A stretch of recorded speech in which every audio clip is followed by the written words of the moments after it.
I was going through my closet the other day and I came across this dress.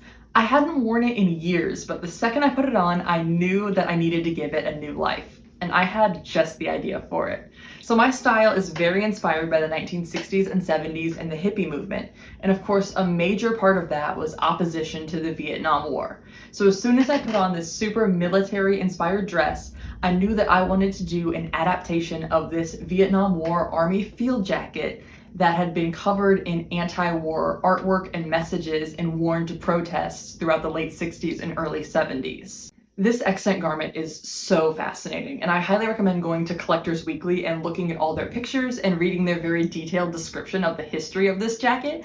I will leave a link to their website down below. I highly recommend you go check it out. So now that you know the inspiration for this project, let's go ahead and get started. Like with all good projects, I started off by doing a little bit of research. I knew I didn't want to make my jacket an exact replica of the original, but rather making it my own anti-war piece by combining messages used in protests throughout the Vietnam War.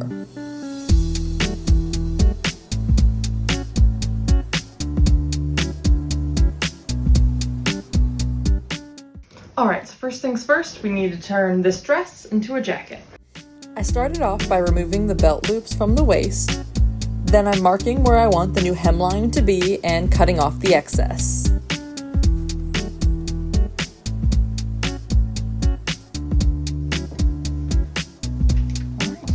No going back now.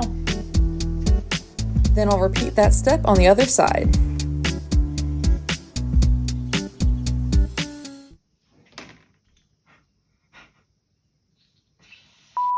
This is your friendly reminder to always make sure all other layers of fabric are out of the way before you start cutting. Don't be a dumbass like me. It's okay. It can be a ½ inch shorter. It really doesn't matter. Now that I've recovered from my own stupidity and moved the front of the dress out of the way, I'm going to finish cutting the back of the dress and then clean up all the rough edges.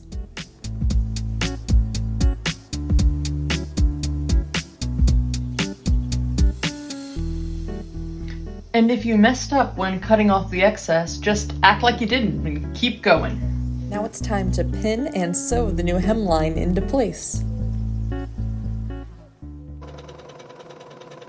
So I was getting ready to add patches and paint, and I wanted to take another quick look at my reference photo when I noticed that the original actually had the flaps cut off from the bottom pockets. And I really like that. I want to know what the story was behind that, so I want to do that on mine as well, just to kind of pay homage to the original. So I used a seam ripper to remove the flaps from the bottom pockets, and then the jacket was all done.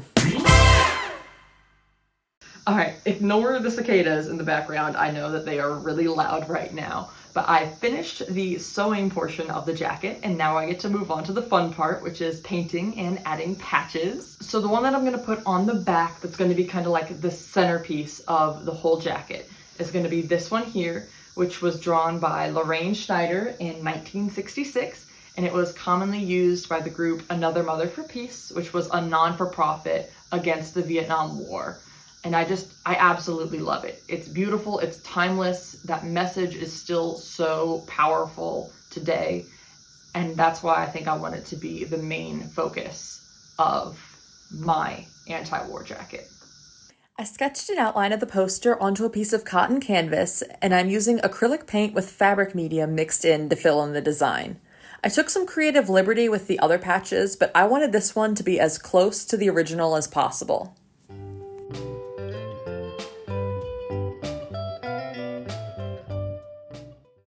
I based the design of this patch off of the back of the jacket in Collectors Weekly. I made the background look like a cloud of smoke, and then I used the same words that he had painted onto the back of his jacket. I designed this patch because I knew I wanted to include this phrase that showed up a couple of times throughout the 60s and 70s, but I'm not going to read it out loud because I do want to get monetized someday. Making this painting was definitely the most trust the process part of this project because I had no idea if this was going to turn out the way I wanted it to, but I think in the end it looks pretty good. Anyway, let's get these patches finished and sewn on.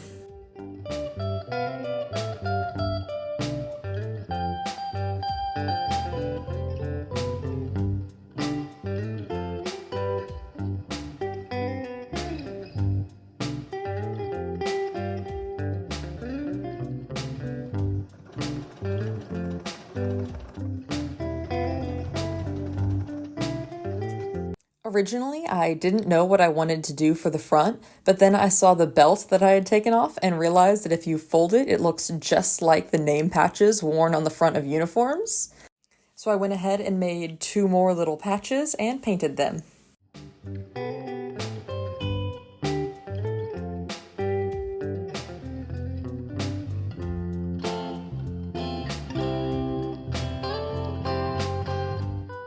Now all that's left is to add a few small finishing details, and we're ready for the reveal.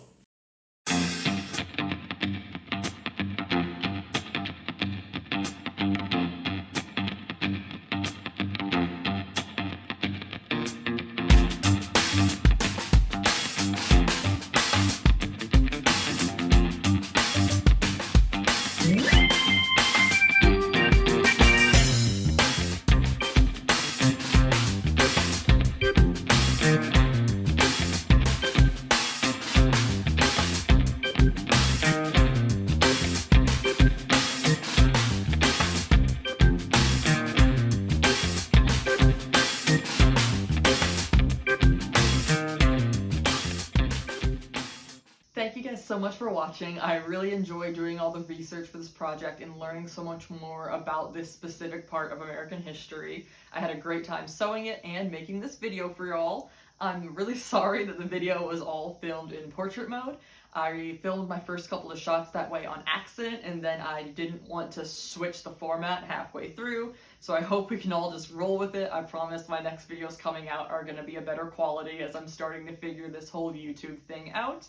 If you like what you see and you enjoy a little bit of chaos and a little bit of creativity, please feel free to hit subscribe, and I'll see you in my next video. So I think the one that I say so much. I know it's a sewing channel, but this is getting ridiculous.